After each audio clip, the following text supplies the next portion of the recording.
Selamat malam, perkenalkan nama saya Anita dengan NIM 207-110-753. Di sini saya akan melaksanakan tugas mata kuliah untuk pengembangan karakter, di mana saat ini saya akan mewawancarai saudara kita, Bang Octavianus, sarjana teologi. Baiklah, pertanyaan pertama, Bang, bagaimana menurut Abang tentang kerukunan umat beragama di Indonesia? Dari skala 10 sampai 100 menurut Abang, apakah itu sudah diterapkan dengan baik? Ya, baik. Menurut saya kerukunan umat beragama khususnya di wilayah Indonesia itu cukup masih timpang tindih. Tidak kejelasan status masih sering terjadi di beberapa wilayah khususnya di Indonesia. Dan kalau untuk berbicara nilai, khususnya untuk Indonesia saat ini masih tidak bisa dikatakan 100% bagus, tidak bisa dikatakan 50% bagus, karena kadang-kadang kerukunan ini tergantung dengan situasi politik. Nah, apalagi kita ini sebentar lagi akan masuk di dalam tahun politik, pasti banyaknya kerukunan beragama itu sudah dicampur aduk, sehingga untuk nilai untuk apa ini saya bisa kasih ya paling sekitar di angka 30, masih minim, masih sangat minim, karena masih kurangnya pengetahuan akan agama tersendiri secara mendalam, tetapi mereka mengajarkan agama secara emosional, bukan secara pengajaran secara spiritual yang mendalam. Sehingga apa? Kalau memang benar-benar diajarkan mendalam, pasti kerukunan beragama ini akan terjadi, saling menghargai, tidak ada namanya cekal-mencekal baik dalam pengajaran manapun. Dan kita lihat berbagai fenomena sangat sering rentan terjadi seperti ini. Itu menurut saya. Kalau untuk nilai saya masih 30. Iya. Sebelumnya kan kita ini sebagai umat beragama Kristen, Iya. menurut Abang atau menurut Bapak Pendeta, bagaimana sebenarnya ajaran Kristen itu yang benar untuk mengenai tentang kerukunan ini?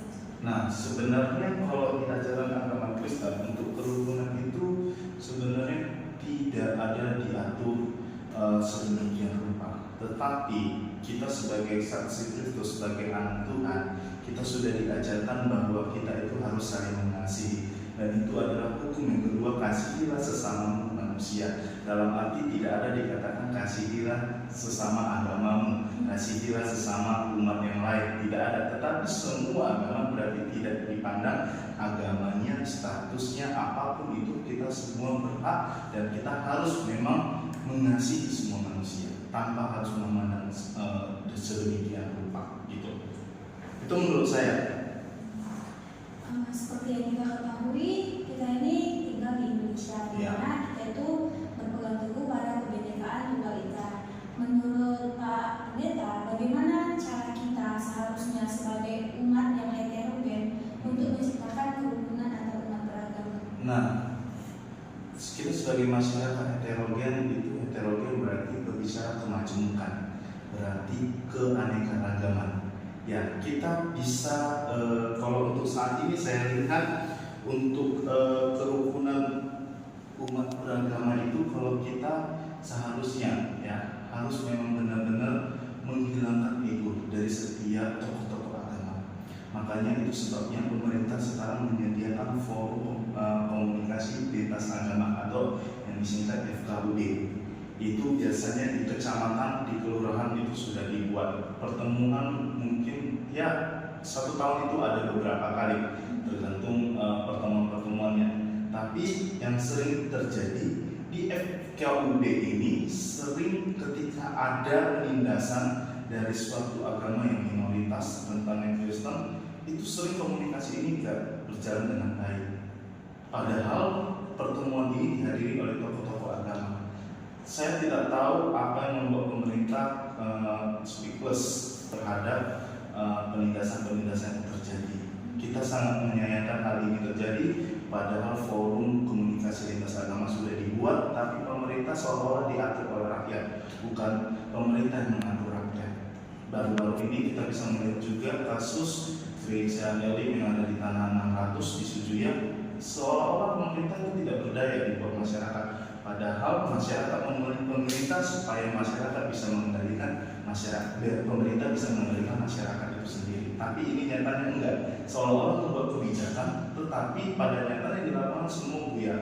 Nah, jadi saya perlu koreksi bahwa FKUD ini mungkin perlu peninjauan ulang, mungkin dari skala bagaimana teknis di lapangan dan fungsinya untuk apa. Nah, itu mungkin yang menurut saya untuk menjaga kemajemukan. Jadi tokoh-tokoh agama ini yang sebenarnya harus perlu berbincang bersama-sama dan harus sepakat bersama-sama ambil jalan perdamaian. Itu menurut saya. Berarti kita harusnya dapat melihat atau cara menciptakannya itu dengan cara tokoh-tokohnya dulu yang harus dibincang. Iya, benar-benar. Menurut Bapak, bagaimana seharusnya umat atau sesama umat yang berbeda itu untuk menjaga kerukunan itu tetap berlanjut, kayak yang tadi yang Bapak bilang adanya penolakan. Seharusnya bukan penolakan, tapi harusnya apa yang mereka lakukan gitu. Ya, sebenarnya kalau contohnya pendapat saya ya, sebenarnya bukan penolakan, tetapi sebenarnya harus ambil kesepakatan bersama dari pihak agama yang seberang mungkin keberatan dengan pihak yang mungkin yang mereka demo. Ini harus punya kesepakatan bersama dalam arti apa? Satu pihak tidak boleh memunculkan suatu doktrin agamanya yang paling benar. Nah, jadi kalau menurut saya kita membahas toleransi. Kalau menurut saya toleransi itu kita sepakat untuk tidak sepakat. Artinya apa? Kita sepakat, sebenarnya kita sepakat karena kita tidak sepakat dengan apa yang mereka punya, yang mereka percaya. Tetapi kita toleransi, tapi kita sepakat untuk mencapai suatu perdamaian itu. Karena kalau kita nggak sepakat sampai kapanpun kita nggak bakalan menemu garis tengah itu atau jalan pintas itu. Tapi kalau kita punya aku sepakat untuk tidak sepakat untuk sepakat, artinya berarti kita harus sama-sama mendudukkan posisi kita sama-sama rendah, sama-sama selaras, tidak ada yang paling tinggi. Yang terjadi sekarang apa? Merasa salah satu agama ini harus ada yang menonjol, satu ketimpangan. Padahal kita nggak bisa menilai semua agama mengajarkan baik. Itu sebabnya kenapa saya bilang kita itu sepakat untuk tidak sepakat ya, karena sebenarnya toleransi itu sebenarnya bertolak dengan kita, benar kan? Karena itu kita punya suatu kepercayaan, terus kepercayaan kita diganggu, pasti kita bakal. Tapi karena Indonesia punya sila ya, dimana kebinekaan tunggal itu harus kita jaga, kesatuan NKRI itu kita harus jaga. Itu sebabnya toleransi harus kita junjung tinggi. Jadi tidak boleh ada yang merasa benar di sini, dan kita harus menghargai toleransi. Ya silakan. Kalau kita nggak sepakat dengan pengajaran mereka, ya kita sepakat dengan mereka boleh beribadah. Nah, jadi hal itu harus dinetralisirkan. Kita nggak bisa memaksakan kehendak kita kepada mereka, demikian juga mereka tidak bisa memaksakan kehendak mereka terhadap kita, karena di Indonesia ini kita dilindungi undang-undang untuk mendirikan rumah ibadah, dan tidak seharusnya mestinya ada izin, walaupun diatur izin, tetapi tidak dipersulit untuk mengurus izin. Yang masalahnya terjadi di lapangan apa?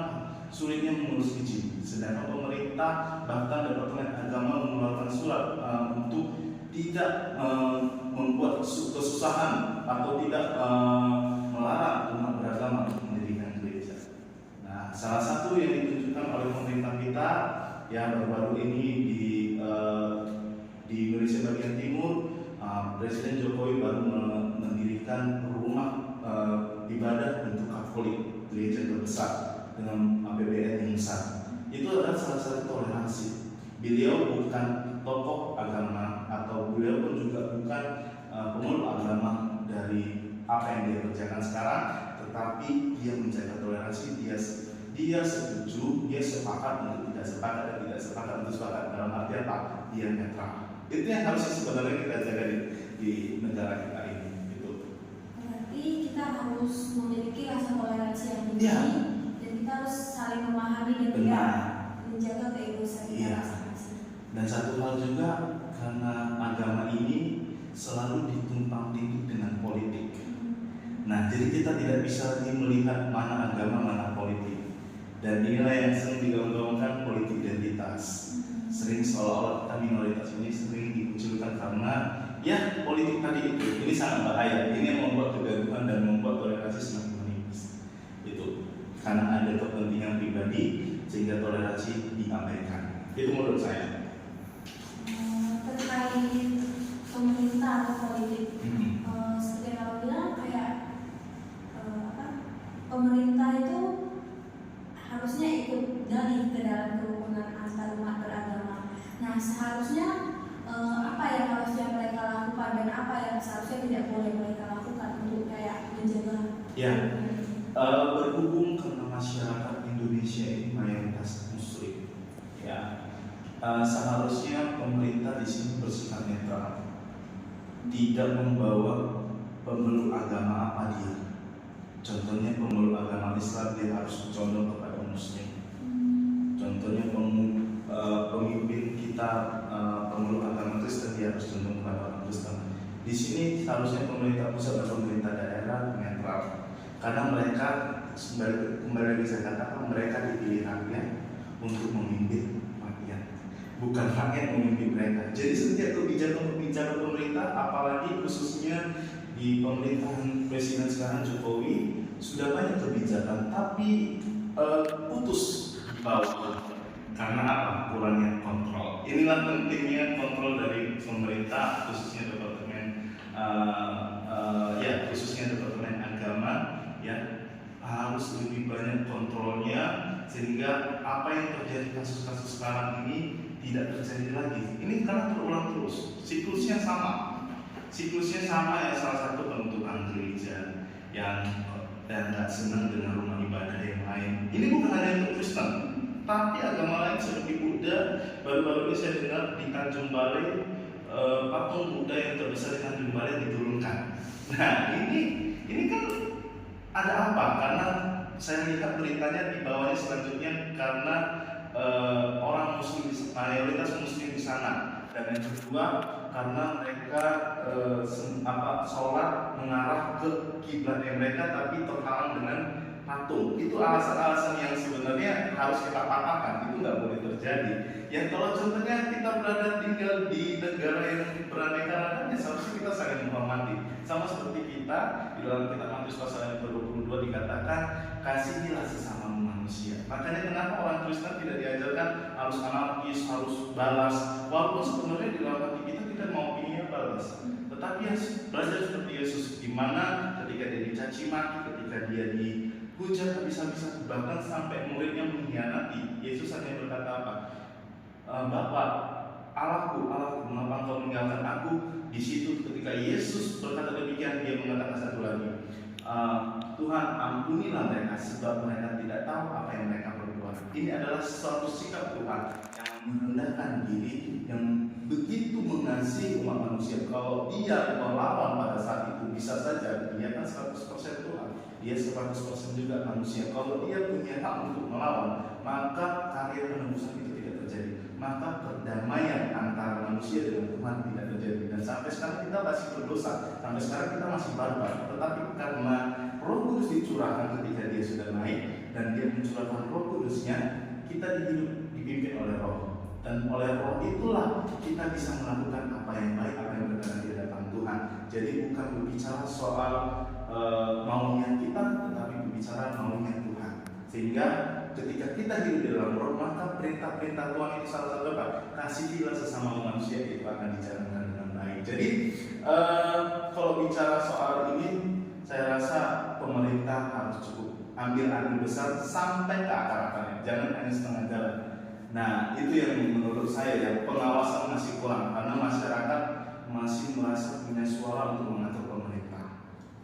Berarti di sini menurut Bapak sikap atau cara pemerintah dalam menangani kerukunan agama ini makin bawah, berarti ibaratnya makin tumpul. Iya, karena gini, saya bisa menilai bahwa karena mungkin pemerintah kita pemeluk agama yang mayoritas sehingga takut suara. Nah, makanya saya bilang kata-kata tadi, ini jangan dibawakan dengan politik. Ketika pemerintah membawakan ini dengan politik, maka dia pasti akan diam. Kenapa? Karena dia takut nanti tidak ada suara untuk dia ketika dia nanti untuk naik mencalonkan lagi sebagai pemimpin daerah ataupun pemimpin pusat. Itu sih menurut saya. Jadi kenapa pemerintah diam? Ya bisa jadi karena suara. Nah itu karena kan mayoritas yang memilih kan mayoritas dari tetangga kita sekitar. Itu menurut saya. Baiklah, sekian dari pertanyaan saya dan terima kasih untuk Bapak atas waktunya. Dan begitulah untuk perbincangan kami terkait tentang kerukunan umat beragama. Sekian dari kami, saya Arita, pamit undur diri dan dengan Bapak Octavianus Emmanuel Manalu, SPH. terima kasih.